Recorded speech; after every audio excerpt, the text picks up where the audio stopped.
हाय दोस्तों, आज हम पढ़ने वाले हैं समुच्चय की कुछ संख्याएं। पिछले वीडियो में हमने समुच्चय की कुछ जानकारी ली थी। आज हम पढ़ेंगे समुच्चय की संख्याओं के बारे में। और हम पहली संख्या पढ़ते हैं प्राकृत संख्या। नेचुरल नंबर से उन्हें प्रदर्शित n से करते हैं। हम जानते हैं ये 1 से स्टार्ट होकर अनंत तक चलती है। फिर दूसरी हम पढ़ेंगे पूर्ण संख्याएं, जो है वो होल नंबर इंग्लिश में बोलते हैं, W द्वारा प्रदर्शित होती है, 0 से स्टार्ट होकर अनंत तक चलती है। फिर आगे की हम पढ़ेंगे पूर्णांक संख्याएं, इंटीजर नंबर, वो आई या जेड द्वारा प्रदर्शित करते हैं, 0 और प्लस और माइनस दोनों तरफ चलती है और ये इस तरह से अनंत तक प्रदर्शित करते हैं। प्रीमिय संख्याएं रेटिशनल नंबर वो होते हैं जो p/q के रूप में लिखा जाता है और ये जेड में बिलोंग करती है।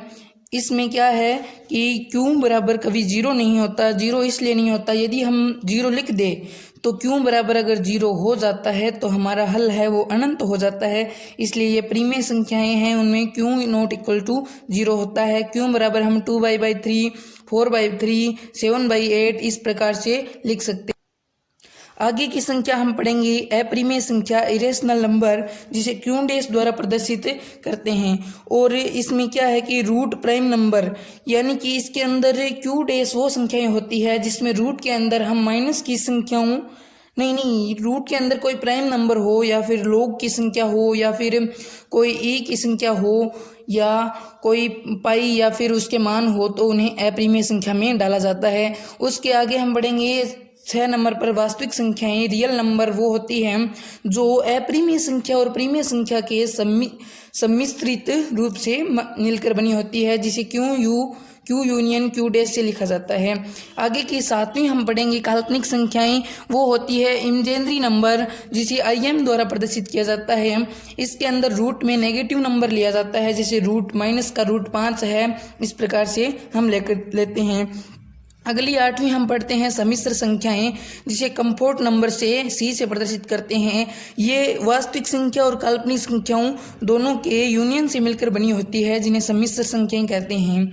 तो आज के वीडियो में हम इस प्रकार से समुच्चय की कुछ संख्याएं पढ़ चुके हैं। 8 प्रकार की संख्याएं होती है। इसके आगे हम पढ़ेंगे समुच्चय के कुछ प्रकार। समुच्चय के पहला प्रकार हम पढ़ते हैं रिक्त समुच्चय।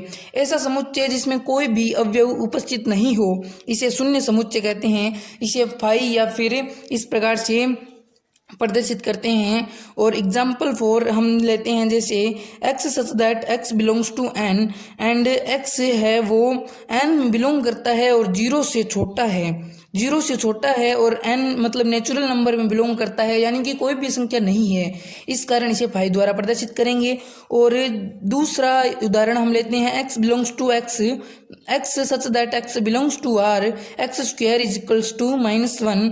तो इसके अंदर हम जानते हैं कि रियल नंबर के अंदर स्क्वायर की संख्या है और -1 के बराबर है, तो हम जानते हैं इसमें कोई भी अवयव नहीं होने के कारण इसे रिक्त समुच्चय कहा गया है। इसे फाई द्वारा प्रदर्शित करके।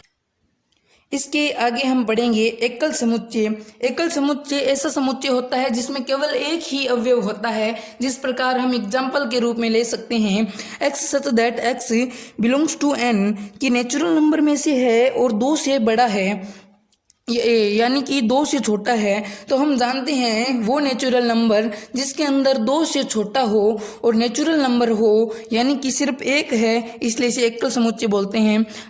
तीसरा समुच्चय हम परिमित समुच्चय। ऐसा समुच्चय जिसमें अवयवों की संख्या सीमित हो, परिमित हो। इस प्रकार हम एग्जाम्पल रूप में हम x such that x belongs to n और वो x है वो 10 से छोटा है, यानी कि 1 2 3 4 5 6 7 8 9 के रूप में लिख सकते हैं। हम जानते हैं कि इसका इतना ही हल होगा, इससे ज़्यादा नहीं होगा, इसे हम परिमित कह सकते हैं। अपरिमित समुच्चय ऐसा समुच्चय जिसमें अवयवों की संख्या असम्मित हो, अपरिमित हो। एग्जाम्पल के रूप में हम लेते हैं x such that x belongs to n और एंड x है वो 10 से बड़ा है, इसलिए हम जानते हैं कि 11 12 13 से स्टार्ट होकर अनंत तक चलेगा। इसलिए हम यह नहीं जानते कि इसमें कुल कितने अवयव आएंगे। हमें तो यहाँ से स्टार्ट का पता है, आगे कितने अवयव आएंगे उसको कोई निश्चित नहीं है, इसलिए ऐसे अपरिमित समुच्चय कहते हैं। समकक्ष समुच्चय वे होते हैं, वे दो समुच्चय होते हैं जिसमें ए व बी परस्पर समकक्ष कहलाते हैं यदि उनमें अवयवों की संख्या समान हो। तो अवयवों की संख्या समान हो वह समकक्ष समुच्चय कहलाते हैं। जिस प्रकार से एन ए और एन बी बराबर हो। पहला समुच्चय हम लेकर चलते हैं ए ई आई ओ यू, और दूसरा समुच्चय हमारे पास है 1 2 3 4 5, यानी कि इसमें भी 5 अवयव और इसमें भी 5 अवयव, तो इसकी संख्याएं बराबर है, तो ये समकक्ष समुच्चय कहलाते हैं। अगला हम पढ़ेंगे समान समुच्चय। दो समुच्चयों ए व बी समान होंगे यदि ए का प्रत्येक अवयव बी में तथा बी का प्रत्येक अवयव ए में हो, यानी कि वो एक दूसरे के एकदम बिल्कुल इक्वल हो, तो हम उन्हें क्या है, समान समुच्चय बोलते हैं। x such that x belongs to n और 3 से छोटा है, यानी 1 और 2 होगा। और इस प्रकार से दूसरा है x belongs to x such that x belongs to z and 0 से x है वो 0 से तो बड़ा है और 3 से छोटा है, यानी कि 1 और 2 इसी में भी होंगे। इस कारण यह है वो समान समुच्चय कहलाएंगे। इस प्रकार से दोस्तों हमने आज समुच्चय के प्रकारों के बारे में और संख्याओं के बारे में पढ़ा है, और आगे की क्लास में हम उप समुच्चय की कुछ जानकारी लेंगे। Thank you for watching. आपने हमारा वीडियो देखा इसके लिए बहुत बहुत धन्यवाद।